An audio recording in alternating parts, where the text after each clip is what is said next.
Hello everyone, welcome back to the channel. तो 10,000 के एक और लेटेस्ट एपिसोड में आप सभी का स्वागत है। तो पिछला एपिसोड नहीं देखा है तो जाकर पिछला एपिसोड देख लेना, मेरे चैनल पे अवेलेबल होगा। और हाँ गाइस, इस टाइम थोड़ा वीडियो लेट आ रहे हैं क्योंकि ये गर्मी का मौसम है। जहाँ मैं बनाता हूँ वीडियो वहाँ पे बहुत ज़्यादा गर्मी होती है, इसलिए मैं थोड़ा वीडियो लेट डाल रहा हूँ। और हाँ गाइस, चैनल को सब्सक्राइब नहीं किया तो चैनल को सब्सक्राइब करके बेल आइकन ऑन कर देना। तो चलिए बिना किसी बकवास के इस एपिसोड को स्टार्ट करते हैं। तो एपिसोड की स्टार्टिंग में हमें एबिस वर्ल्ड के उसी मार्क्समैन को दिखाया जाता है जो कि अपने एविल बांसुरी का यूज करते हुए सोनिक बुल क्लैन के उस ग्रेट एल्डर के जो स्पिरिचुअल फॉर्म था उसे पूरी तरीके से डिस्ट्रॉय करने की कोशिश करने लगता है। उसके ऊपर लगातार अटैक किए जा रहा था, जिसको वजह डेमोनिक बुल क्लैन का वो एल्डर बहुत ज्यादा इंजर्ड होते हुए पीछे की तरफ हो जाता है। तो उसकी डेमोनिक बांसुरी की वजह से हम देखते हैं सब लोग के कानों में बहुत ज्यादा दर्द हो रहा था। इवन की डेमोनिक बुल क्लैन के लोग तो खड़े तक नहीं हो पा रहे थे अच्छे से, और हम देखते उनके कानों में बहुत ज्यादा दर्द होने लगता है। वो लोग सहन ही नहीं कर पा रहे थे। इसी मौके का फायदा उठाते हुए हम देखते हैं दूसरी तरफ एबिस वर्ल्ड के उसी मार्क्समैन को, जो कि मार्क्समैन अपने बांसुरी का यूज करते हुए अपनी डिमोनिक स्पिरिचुअल बीस्ट अटैक कर देता है। वो स्पिरिचुअल बीस्ट डायरेक्टली उनकी तरफ अटैक करने के लिए बढ़ रहा था कि उन सबका काम तमाम कर पाए। दूसरी तो हम देखते हैं सबको लग पाता, तभी हम देखते हैं वहाँ पे बीच में एक ग्रेट एल्डर आ जाता है डिमोनिक बुल क्लैन का, जिसे कैंसिस्टर ने अपना ट्रेजर दिया था। बोला था कि तुम जाओ उसे ले सकते हो, अगर उसने तुम्हें चूज कर लिया तो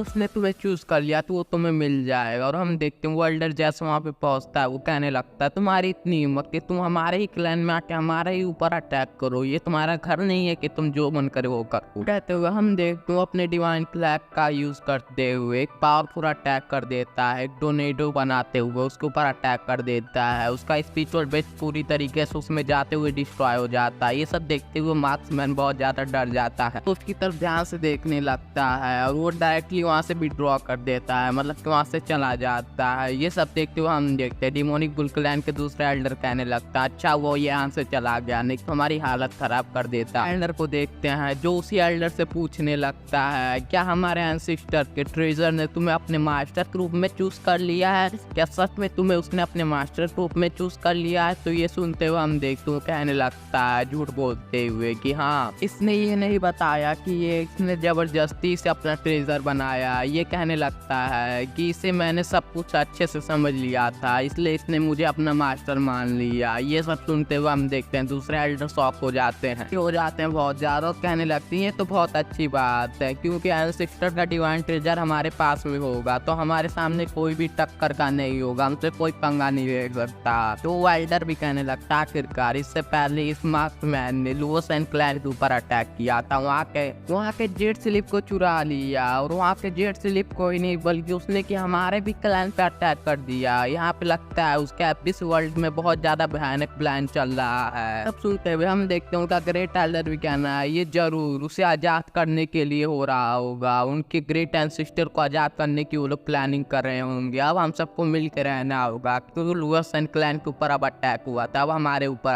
अटैक हुआ है। अब मुझे लगता है कि एबिस वर्ल्ड के लोग उसे आजाद करना चाहते हैं, जिसे कि हमारे एंसेस्टर ने कैद किया था बहुत ही ज्यादा मुश्किल से बहुत सालों पहले। तुम लोग को पता है अगर वो एक बार आजाद हो गया तो बहुत मुश्किल होगा हमारे रियलम का, और पूरी जगह का क्या हाल करेगा, वो इस रियलम को ही डिस्ट्रॉय कर सकता है। दूसरी तरफ हम देखते हैं सीन शिफ्ट होकर लुओस एंड क्लैन में आ जाता है जहाँ पे फेरी ये सब कुछ देख रही थी, और ये सब देखते हुए कहने लगते हैं आखिरकार निक टियान के पास सोनिक बुल क्लैन के ग्रेट एंसेस्टर का ये गॉड लेवल का ट्रेजर कैसे आया। वैसे भी इसके कल्टीवेशन के हिसाब से मुझे नहीं लगता कि उसने इसे मास्टर माना होगा, मुझे लगता है इसने कुछ तो गड़बड़ किया होगा। निक टियान के ऊपर नजर रखनी चाहिए, क्या मुझे इसके ऊपर भरोसा करना भी चाहिए या नहीं। यहाँ पे हम देखते हैं सीन शिफ्ट होकर एबिस वर्ल्ड में आ जाता है जहाँ पे वही मार्क्समैन जो कि उसी हेवनली गॉड रियलम वाले बंदे के सामने झुका हुआ था। ये लगता है मास्टर आप फाइन लिया, हम लोग बहुत मेहनत कर रहे हैं, आपने जैसा जैसा कहा वैसा वैसा हम कर रहे हैं, तब आप एक्शन ले सकते हो। अब उसकी बात को सुनते हुए हम देखते हैं हेवनली गॉड रियलम वाला बंदा कहने लगता है ये तो अच्छी बात है, तुमने मेरे लिए बहुत ही ज्यादा काम किया है। अब उसकी बातें सुनते हुए हम देखते हैं वो बंदा कहने लगता है मार्क्स वाला बंदा लॉर्ड आपने मुझे ही जिंदा किया था, आपके लिए तो मैं कुछ भी कर सकता हूँ, आप ही की वजह से मैं जिंदा हूँ,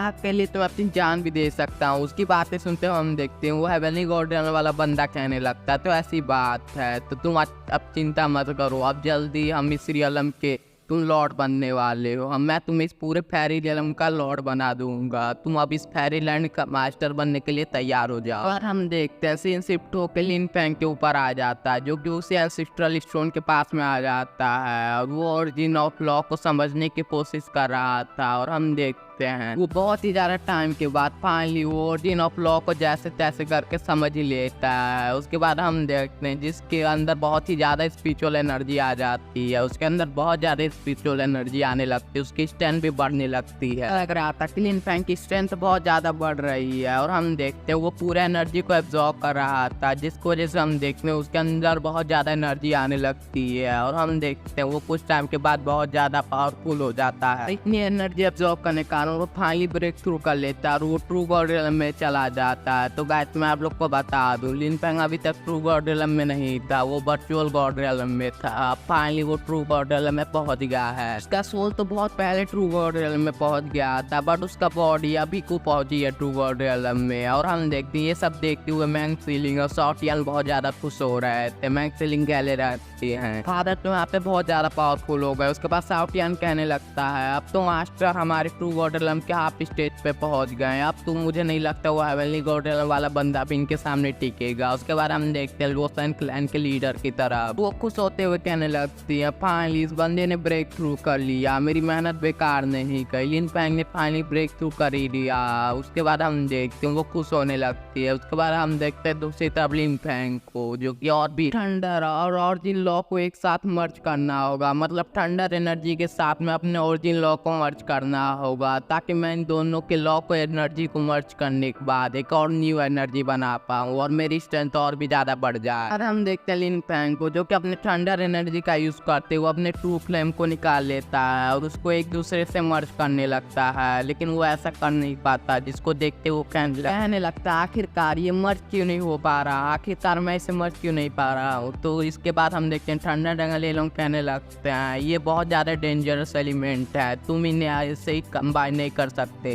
तो उनकी बातें सुनते हुए लिन फेंग कहने लगता है मुश्किल है पर नामुमकिन तो नहीं है, कोई ना कोई तो तरीका होगा जिसको वजह से मैं इसे डायरेक्टली कंबाइन कर पाऊँ और इन दोनों को कंबाइन करने के बाद मैं और भी ज़्यादा पावरफुल बन पाऊँ। तो उनकी बातें सुनते हुए हम देखते हैं थंडर ड्रैगन ले लॉन्ग की बातें सुनते हुए कहने लगते हैं हाँ वैसे दोनों को कंबाइन करने का एक तरीका है, इन दोनों को सप्रेस करने में बहुत ज़्यादा स्पिरिचुअल एनर्जी लगेगी और ये दोनों लॉ भी बहुत ज़्यादा पावरफुल हैं। बट तुम जेट बटरफ्लाई का यूज़ कर सकते हो क्योंकि वो बहुत ज़्यादा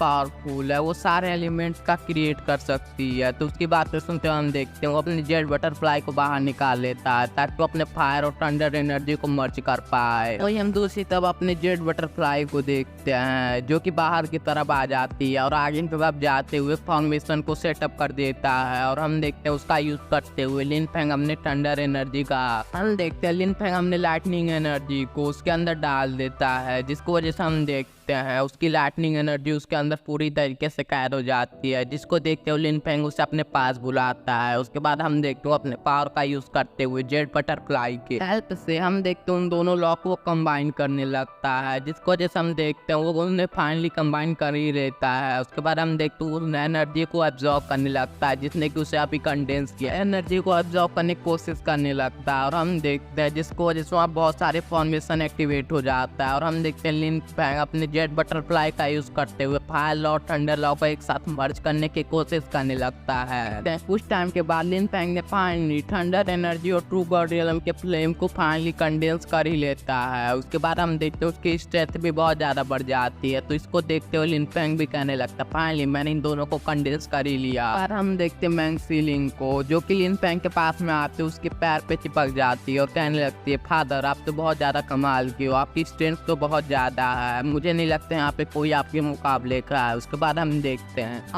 लिन फेंग से बहुत ज्यादा लिपट रही थी। उसके बाद हम देखते हैं सीन शिफ्ट होके एक अलग ही जगह पे दिखाया जाता है जहाँ पे सील लगा हो। वहाँ पे हम देखते हैं इस वर्ल्ड के लोगों ने अटैक कर दिया था, मतलब उन लोगों ने अटैक कर दिया था उस मैक्समैन ने, जिसको देखते हो हम देखते हैं दोनों कहने लगते हैं ऐसा लगता है कोई सील को पूरी तरीके से ब्रेक करने के लिए आया है, मुझे लगता है लॉर्ड को बताना पड़ेगा, जाओ जल्दी मास्टर को बता के आओ। वो लोग भागने ही वाले थे, तभी हम देखते हैं कोई इनके ऊपर अटैक करते हुए उन्हें खत्म कर देता है। उसके बाद हमें सील के अंदर का सीन दिखाया जाता है, जहाँ पे हम देखते हैं कि बहुत पावरफुल बीस्ट आ गया था जो कि कैद हुआ था। तभी हम देखते हैं दूसरी तरफ लुओस एंड क्लैन के लीडर के और मतलब कि फैरी की तरफ, जो कि लिन फैंग के पास में आ गई थी, मतलब कि अपने सिगरेट पूल पे, जहाँ पे होली वाटर और स्पिरिचुअल एनर्जी सब कुछ था, मतलब वहाँ पे सब कुछ ही था। और उसके बाद हम देखते हैं वहाँ पे आने के बाद कहने लगती है, मतलब कुछ ही मंथ में इसने ब्रेक थ्रू कर लिया। मैंने नहीं सोचा था वो इतने ही कम टाइम में मेरे स्पिरिचुअल पूल को इतना ज्यादा खत्म कर देगा। उसने इतनी ज्यादा स्पिरिचुअल एनर्जी को खत्म कर दिया, उसने आधी ज्यादा खत्म कर दिया। ये सब सोचते हुए हम देखते हैं बहुत ज्यादा परेशान हो रही थी। आखिरकार इसने इतनी सारी एनर्जी कैसे एब्जॉर्ब कर ली? ये तो बहुत ज्यादा एनर्जी इसने एब्जॉर्ब कर ली, मेरे पूल का आधा एब्जॉर्ब कर लिया। उसके बाद हम देखते हैं उसको देखते हुए लिन फैंग भी कहने लगता है, सीनियर आप क्या मुझे यहाँ पे होली वाटर देने के लिए आई है? तो उसकी बातें सुनते हुए हम देखते हैं लुओस एंड क्लैन के लीडर को, जो कि कहने लगती है, मतलब कि फैरी, जो कि उसे होली वाटर देते हुए कहने लगती है, ये लो, ये रहा तुम्हारा डिवाइन लिक्विड, मैंने तुम्हें जैसा प्रॉमिस किया था मैंने तुम्हें दे दिया। तो लिन फैंग भी उसे ले लेता है। उसके बाद फैरी कहने लगती है, मैं विश करती हूँ कि जब क्रिटिकल मोमेंट आएगा तो तुम मेरा हेल्प करोगी ताकि मैं उन्हें पकड़ पाऊँ। तुम ये भी नहीं भूलोगे कि तुम्हें फ्यूचर में मेरे क्लाइंट की हेल्प करनी है। उसकी बातें सुनते हुए हम देखते हैं मुंह बना रही थी ऐसा कहते हुए। तो देखते हुए हम देखते हैं लिन फैंग कहने लगता है कि सीनियर को देखते हुए ऐसा लगता है ये खुश नहीं है, पता नहीं ऐसा क्यों वो मुंह बना रही है। तो लिन फैंग कहने लगता है, वैसे जाने दो, मैं कुछ टाइम में उसे बचा ही लूंगा, मतलब तू अपने डॉटर की बातें में सोच रहा था जिसे बचाने के लिए। उसके बाद हम देखते हैं उसी हेवनली गार्डियन वाले बंदे को देखते हैं, जो कि लिन फैंग के डॉटर को रिफाइन कर रहा था। बस अब कुछ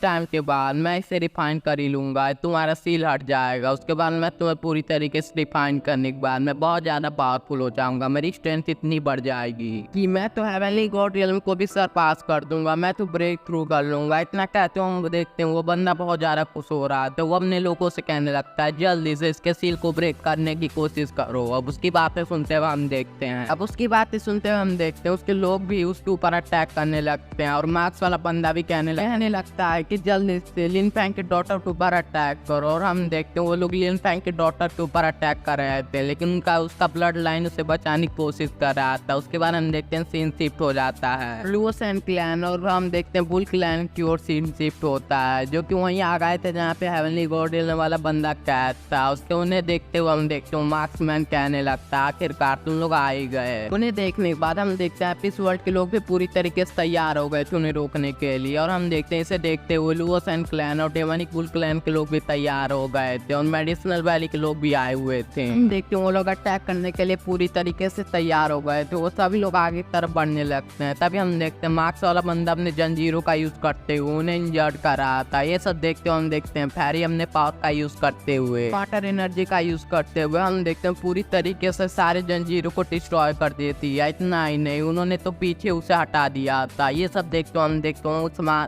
उस मार्क्स वाले बंदे को, जो कि कहने लगता है सब लोग तैयार हो जाओ ऊपर अटैक करने के लिए। आखिरकार तुम लोग की हिम्मत कैसे हुई हमारे कामों में दखल करने की? तुम लोग हमारे कामों में दखल करने के लिए आए गए, तो आज मैं तुम लोग को यही दफन कर दूंगा। इतना कहते हम देखते हो अपने जंजीरों का यूज करते हुए अटैक कर देता है। उसकी इविल जंजीरों को हम देखते हैं फैरी डिस्ट्रॉय करने की पूरी कोशिश कर रहे थे, लेकिन हम देखते हैं वो अपने पावर का यूज करते हुए कहने लगता है, तुम्हें क्या लगता है तुम मेरे इतने जंजीरों को ऐसे डिस्ट्रॉय कर लूंगे? तुम्हें पता है मेरा स्ट्रेंथ कितना? इतना कहते हम देखते हमने अपने स्पिरिचुअल बीस्ट का यूज करते हुए उसके सारे स्पिरिचुअल बीस्ट के अंदर से बहुत सारी जंजीरें निकलने लगती हैं और फैरी को पूरी तरीके से पकड़ लेते हैं। ये सब देखते हुए हम देखते हैं जियाली कहने लगती है, आखिरकार तुम्हारी हिम्मत कैसे हुई हमारे मास्टर को पकड़ने की? हम देखते हैं वो बंदा कहने लगता है, अरे इतनी हिम्मत कि तुम मेरे ऊपर अटैक करने की कोशिश करो, इवन की आज तो कोई सेलेस्टियल बीइंग भी यहाँ पे आ जाए तब भी तुम लोग को बचा नहीं पाएगा। इतना कहा तो हम देखते हैं उन लोग के ऊपर अटैक कर देता है और हम देखते हैं सिचुएशन को देखते हुए डेमोनिक बुल क्लैन के लीडर को, और हम देखते हैं सारे एल्डर अपने पावर का यूज करते हुए एक फॉर्मेशन बनाने लगते हैं। तो गाइस मैं आप लोग को एक बात बताना भूल गया था, मैंने इसे ग्रेट एल्डर बोल दिया था डेमोनिक बुल क्लैन का।